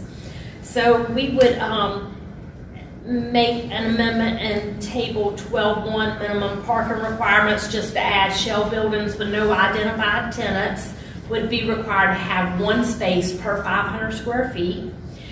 We would add to the section of the table where we have residential uses, 2 spaces per unit for single-family residential. We'll put a note there that states parking spaces shall be provided outside of garages and sidewalks. And then the parking standards diagram, it's just being updated. I thought I had this up, sorry. Oh, I do, okay. Just right here on the end, just these end uses are 10 feet, where the interior ones between that, they're 9 feet wide. Again, that's just if you're stepping out on the end. Maybe it's adjacent to the green space. It just gives you that little bit extra room, especially, you know, when you're turning, sometimes the pavement might get worn down. Mr. Jim Owaneke worked with me on some of these suggestions here, so, and this parking diagram. So we added the curb and gutter, which is shown right here, and then the open space. So that's concludes the changes that are being proposed. Mr. Van Giesel. I have no questions. Mr. Ozella. Mr. G. Okay. A couple of quick questions. I do see this, and you said 500 square feet for shells. So in the event that something dramatically changes towards the future, can they provide a parking justification to kind of work around certain things to, if things get either too much, too less, depending on space? So yes, when we had the gala events, that's one of the problems we had. That was based on a shell building, then it was rented. Correct. Usually most developers are gonna add in some additional parking space, because there's nothing worse than renting out space and not having parking spaces. But we're just seeing it more often where they wanna, you're building the building because you're a developer, but you really renting it out, you don't know who your end users are, and you're providing the 1 per 1,000, you'll maybe add in 5 extra spaces. We've had this situation on another site down in Hardyville. They are going to add some additional parking, because what we do is when you come in to get your business license, you as the end user, then we're looking at those parking spaces. So like we let them know, you're probably going to have a building you're not going to be able to use because you're not going to have parking. So this would just help to settle that on the front end rather than the back end. That's all I got. You want to go ahead? I got me. What? On a shell building, this is a spec, would it be a spec building, correct? Yes, flex space, whatever you want to call it. You know, I'll go down to Hardyville with what they did down there. There's never going to be a time where was this going to impede something like Hardyville, or not saying it's Hardyville, but saying our industrial center. It's a shell building. We put up a spec building. Are we going to have to? Is that going to impede us? We have had that situation before. We have at We've built stuff buildings at Cypress Ridge, and we've allowed parking just for the show until it was time that they had a tenant, and then it was required based on the use of buildings. And they came back and, you know, they needed to do an upfit anyway to suit it for the tenant, and so they added a parking space. I just have one other outside of this. On it, the outside, the parking for multi-family houses or apartments is 1.5.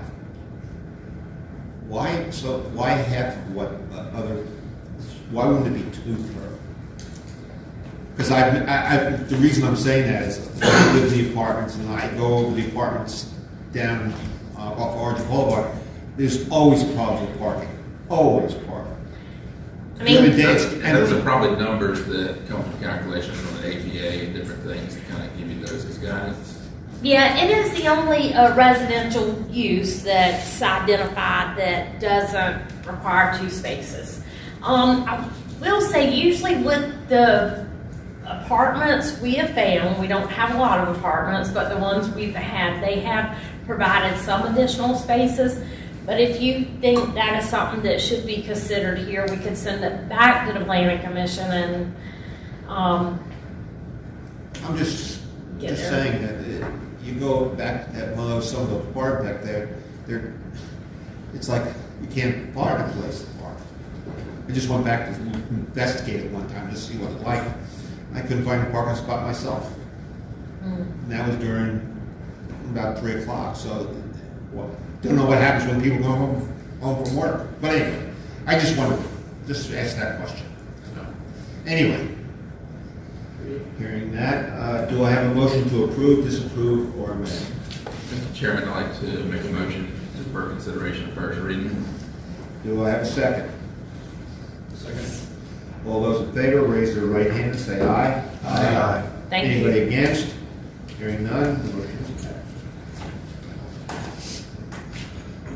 Now, Mr. Jim. I'm not going to go twice with your name. That's all right. We'll stick with Jim. The Sales Tax Advisory Committee met on October 18th. I encourage everybody out there to watch that meeting on our YouTube. They had some recommendations for council. Here are the recommendations that they had. Direct staff to develop the work plan for Argent Boulevard, US 278 between exit 8 and John Smith Road, and report back to the committee with recommendations for additional portions of US 278 as funding becomes available. This next point, I will do a little bit of explaining. Hardyville is currently working on the intersection of 278 and John Smith Road with some development dollars that they have. SCDOT is currently working on exit 8 in that interchange. And so there's a potential of being 3 lanes coming off the exit, narrowing down to 2 lanes, and then widening out to 3 lanes when you get to John Smith. So this next bullet point was discussed a little bit with the committee to make sure that we don't go 3 lanes, 2 lanes, 3 lanes, and that we work with Hardyville to make sure that we have 3 lanes that entire length until we get past John Smith. So the recommendation is that US 278 between exit 8 and John Smith is a moment of opportunity priority, and that the county should develop an IGA with Hardyville to accomplish this work if financially possible. That is currently being drafted by Hardyville, and if this is passed by council, you'll probably see a IGA at your next meeting. The third recommendation and bullet point is recommend the council authorize a bond ordinance for issuance of the general obligation bonds that were approved by voters of Jasper County in the November 24 general election for road and green space sales tax projects. There was additional things discussed at that meeting, but those things are going to be talked about at the next meeting, and we'll have additional recommendations probably for you in December. Any questions? Mr. Jean. Not on that, but I'm just curious about the infrastructure consulting engineering group. Is that the one that will be monitoring all these projects? Yes, infrastructure construction engineers are our project manager. Even with the IGA, they will be reviewing for us. Again, they are going to be kind of our civil engineers for this whole program. We do not have the staff. I am the staff, and so I need some help with that, and so that's why we hired them to help us out with that.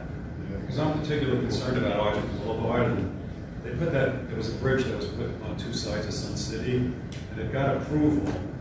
And it's just, to me, I just say, and I know it wasn't any, you know, these approvals were done in the past, and how they got approved, I don't know, but people take their lives in their hands. I mean, Sun City in their infinite wisdom put a bridge up that only allows golf carts and pedestrians to go over it, to get over Argent Boulevard, but nothing for bicycles, which most of the community now is riding. So when you cross Argent Boulevard on a bicycle, good luck with your right leg or your left leg to kind of push you through when cars are going at 70 miles an hour.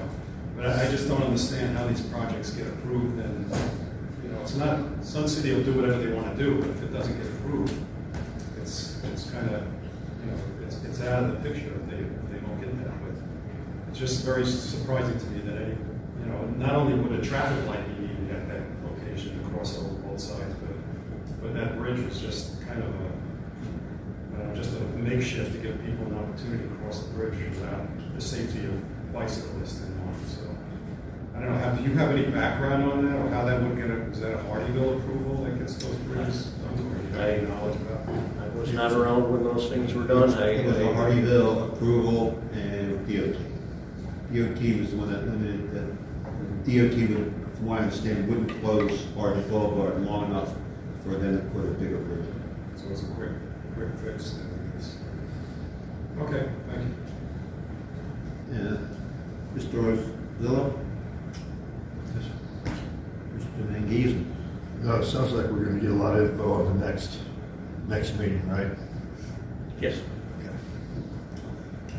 No questions. I just want to say with this John Smith and Exit 8, that going from 3 to 2 to 3, when we had the meeting, we liked it because every other time we would have a construction site where we'd be putting up all this infrastructure or putting roads up, and all of a sudden there'd be a little section that wouldn't be done. Nobody knows why. This time we've taken advantage, and it's going to be a savings a little bit because of the engineering, isn't that correct? That's what we thought about. Yes. The engineering would be... Again, there's a moment of opportunity, and again, it makes sense to do everything at once, and it makes sense to have Hardyville continue with having one engineering company do the project. So it's just a great moment of opportunity, and again, it's talked about it earlier in the meeting. This is another one of those shared services. We're going to do it through an IGA. And another thing is we did on Argent Boulevard, we authorized, or we said we suggest that they're moving the electrical lines, or had to move them. That will probably come. There's some other moment of opportunities, things out there on Argent Boulevard with Hardyville doing some individual projects out there right now that you'll probably see come before council.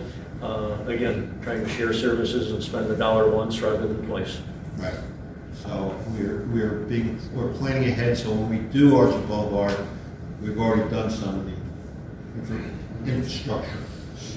Right? We're not going to get involved like when Hardyville, they did the turn at Shortcut Road. They had to stop because there was water mains that they didn't know about, so they had to go back for more money. Now we're looking into that. That's the importance of this committee. So I'd like to have a motion to approve, disapprove, or amend. I'd like to make a motion to approve. Do I have a second? I'll second it. Any comment? Hearing none. All those in favor, raise their right hand and say aye. Aye. Aye. Against? Hearing none. Passed. Thank you. Mr. Fulgham. Mr. Chairman, members of council, I'll keep it brief. The first item is always the spreadsheet of meetings, and you'll notice I've updated that based on what was in your packet. If you look at the bright yellow, you've established number 32 meeting, an executive session. Item 33 is one that the chairman and I need to speak with you about. We need to get a couple of dates for a virtual meeting to discuss the ultra-processed foods litigation, whether or not you want to join in with the other counties in doing that. The strategic planning session, chairman had mentioned sometime in November where we do that, sort of a retreat to go through goals, projects, where we are. And then the shared services meeting is on here to be determined, the location and time, at placeholder of December 3rd. It's 2 o'clock. 2 o'clock. Is that at the rec center? The rec center. I'll update that, and then we'll be in touch with the other meetings to see if we can find a couple suitable dates for the rest of you to make those happen. The final thing I just wanted to tell you was the host and disposal agreement that we enjoy with Waste Management. We've reported before that we last negotiated it in 2014, and it is due to expire in December of 2026. So I have been tossing this information to Mr. Iwaniki, one more thing for him to do, but we've had some good discussions with Waste Management, and I feel confident that we will be able to bring to you an extension of that agreement. They have, over the last couple of years, completed a minor expansion that will allow extended useful life of the landfill, which will allow us to potentially extend our agreement. So more to come on that, but in 2014, as part of the financial challenges in negotiating this, we were successful in negotiating a host fee on all out-of-county refuse of $1 per ton. It comes from Hampton County, Savannah, some from Colleton County, and certainly some from Beaufort County. There was a credit put against that host fee to pay Waste Management until a certain cap was reached, and that was $1.8 million. That cap has been achieved, and so going forward, we will receive a host fee of $1 per ton for all waste coming out of county, which is very positive, and it will be a brand new revenue for the county. Early predictions are could be about $250,000 a year. So about $250,000 a year, and depending on how volumes go. But I just want to give you that teaser to say we're excited about potentially extending the agreement, and we've been pleased with Waste Management how they've received us, and we hope to bring you very good news in the very near future. And Mr. Chairman, that's all I had to report this evening. Thank you. other comments and discussion? Mr. King. Anyone else?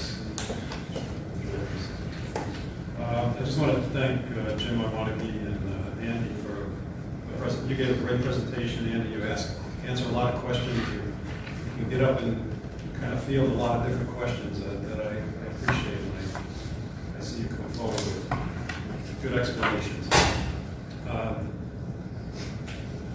The grant opportunities, I just keep bringing it up because I met with you for Jasper Water Supply recently, and they tell me that they've applied for grants and they get a lot of money. They get money in the millions. I don't know how they do it, but they must have somebody that does great grant writing or finds grants for these type of public works projects and that type of thing. So I'm just hoping. I don't want to keep beating that same drum over and over again, but I'd love to see grant money coming in. I wanted to thank McClure, I forget his first name now. Grant? He's a Grant, so I can't get that name. So Grant McClure did a great job. I had conversations with him about preserving, protecting the areas that the Coastal Conservation Group protects. He brought my attention to endangered species and species that could be affected by the growth in that area. So he was very helpful in explaining a lot of background information about the Yukon district. Kathy DeCourcy, she helps a lot, and I keep in conversation with her. She provided a lot of good information to me as well in that district. And then finally, just on the housing, there's a housing solutions. These issues always come up with housing. By the way, Smitty, you do too. I just wanted to backtrack a little bit as well. On the housing issue, there's a meeting coming up for Foundation for Housing Solutions. I think it's in Martyville coming up this Wednesday. I do have a conflict if anybody goes to that. I did attend a house opening for the, let's see, that's the, I'm trying to think of the name of this group that actually they built houses. Come on, Habitat for Humanity. So they had dedicated a house on Bees Creek, off of Bees Creek Road on Colony Drive last month.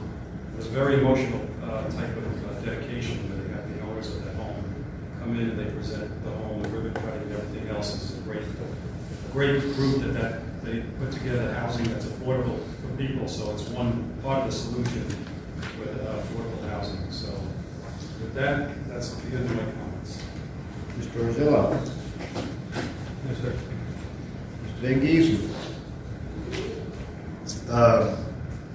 I just want to thank everybody that came out tonight to sit through all this and listen to it with the RP10 situation, and I think we can get there.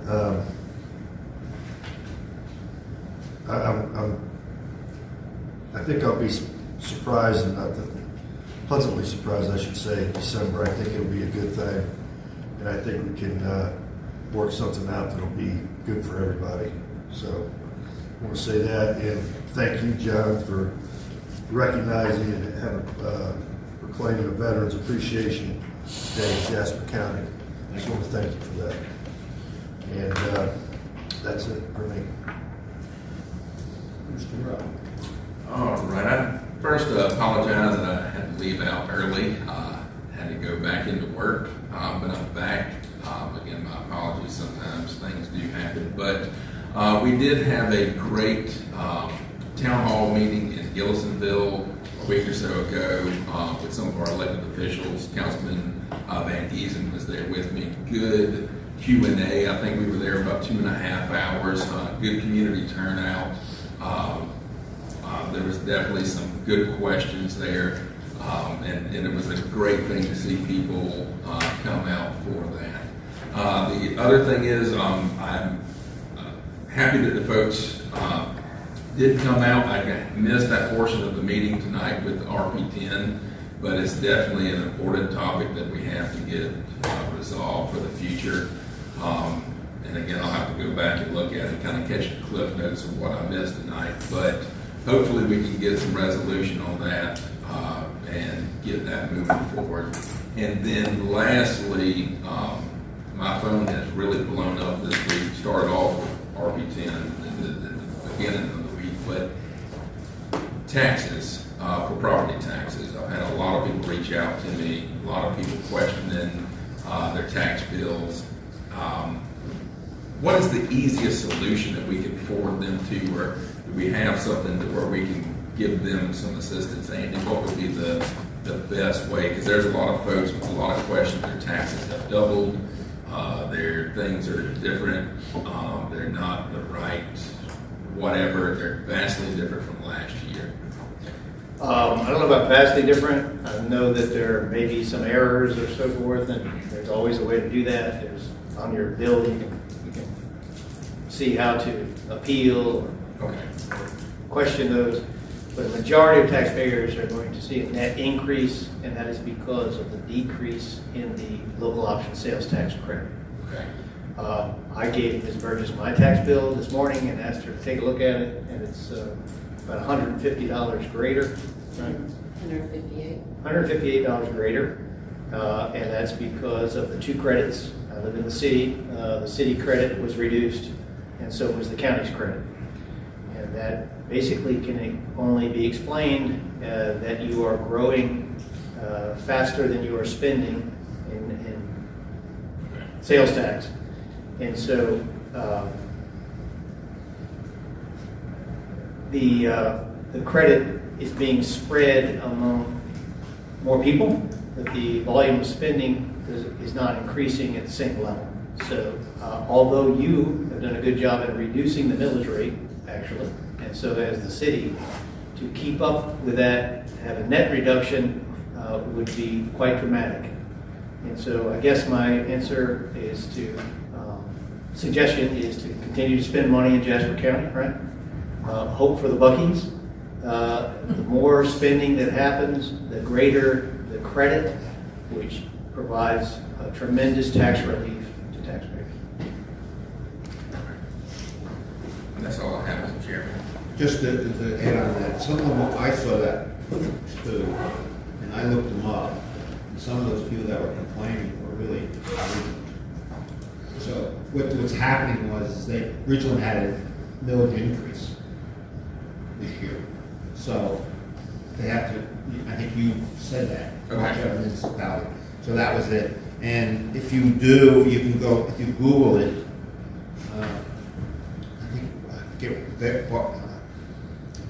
one of the counties has a great website that explains everything, tells you all the questions and all that. So I directed people to that.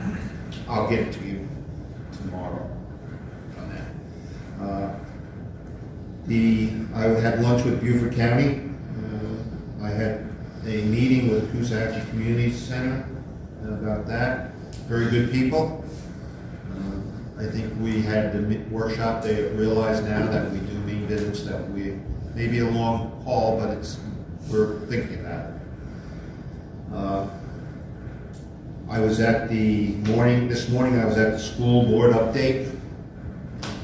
They really do a good job, almost too much information. If they have when they have another one, I hope that every parent will go learn. The report card came out today. They have some increases, but nothing what they want to do. But they are addressing everything. And the last thing is, well, two things.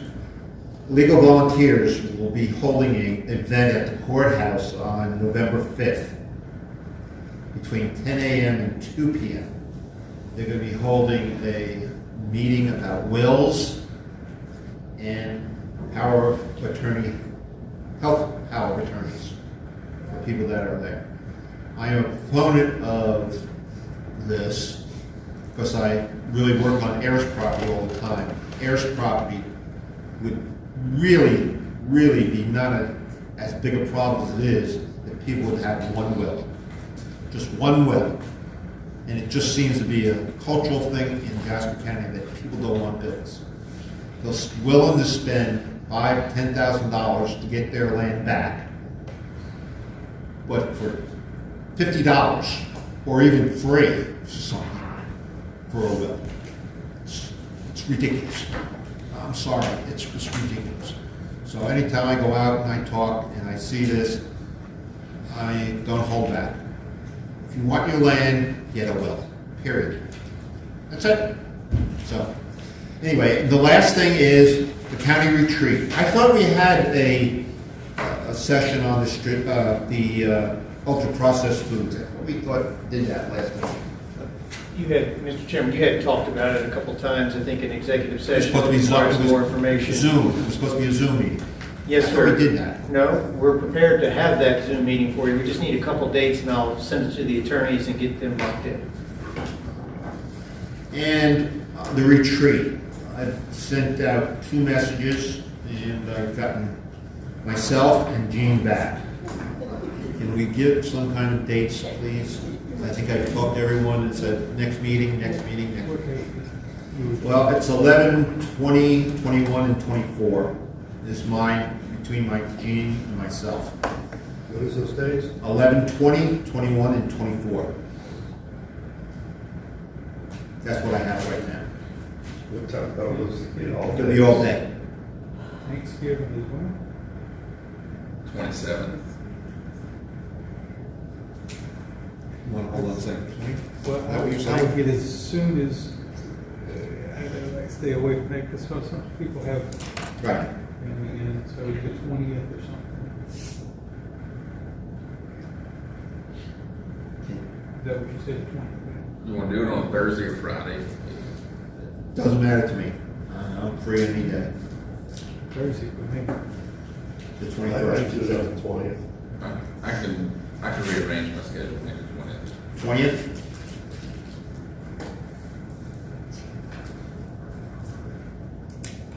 Where is this retreat going to be? We don't know yet. To be determined. Do we need to Miami, Florida. Chris? I was thinking Las Vegas, but it's beside the point. Don't get no rumors started. Yeah. Yeah, I should say that. No kidding. And Joe, you're okay with the 20th? Yes. So, right now, the 20th is our retreat. Thank you, sir. Now, what about the Zoom meeting? For, do you want a, Is that just a informative executive session to enter into an agreement? correct? It is to understand, what your exposure Sign is. Okay. Sign up, yes, sir.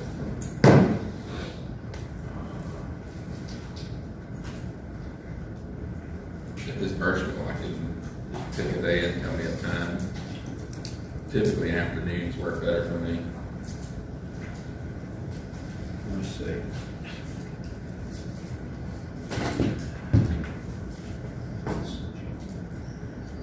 November.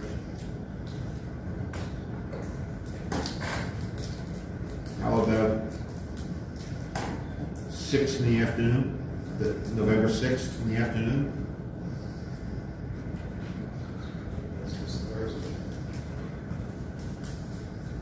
If it is, it'd have to be after 2 p.m. for me.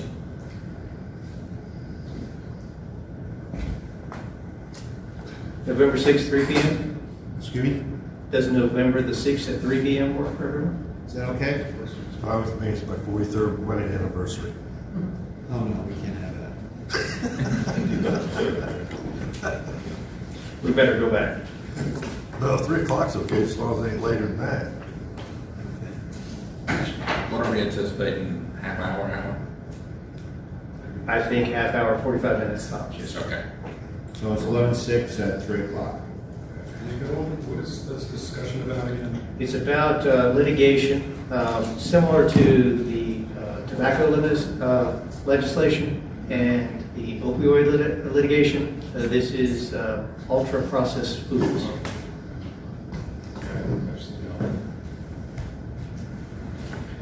Mr. Kemp, I'll go ahead and try to get that set up for you tomorrow. We're going into executive session. Section 30-4-70. A public body may hold a meeting closed to the public for one of the following reasons. 1, a discussion of employment, appointment, compensation, promotion, demotion, discipline, or release of an employee, a student, or a person regulated by a public body, or the appointment of a person to a public body. County attorney, personal reviews. Number 2, discussion of negotiations incident to proposed contract arrangements and proposed purchase or sale of property, the receipt of legal advice where legal advice related to a pending, threatened, or potential claim or other matters covered by the attorney-client privilege, settlement of legal claims, the position of a public agency, and other adversary situations involving the assertion against the agency of a claim. Forensic audit, Hennings versus the county and the treasurer. Do I have a motion to go into executive session? Mr. Chairman, I'd like to make a motion that we go into executive session to discuss the matters you just read. Do I have a second? Second. Any comments? Hearing none. All those in favor, raise their right hand and say aye. Aye.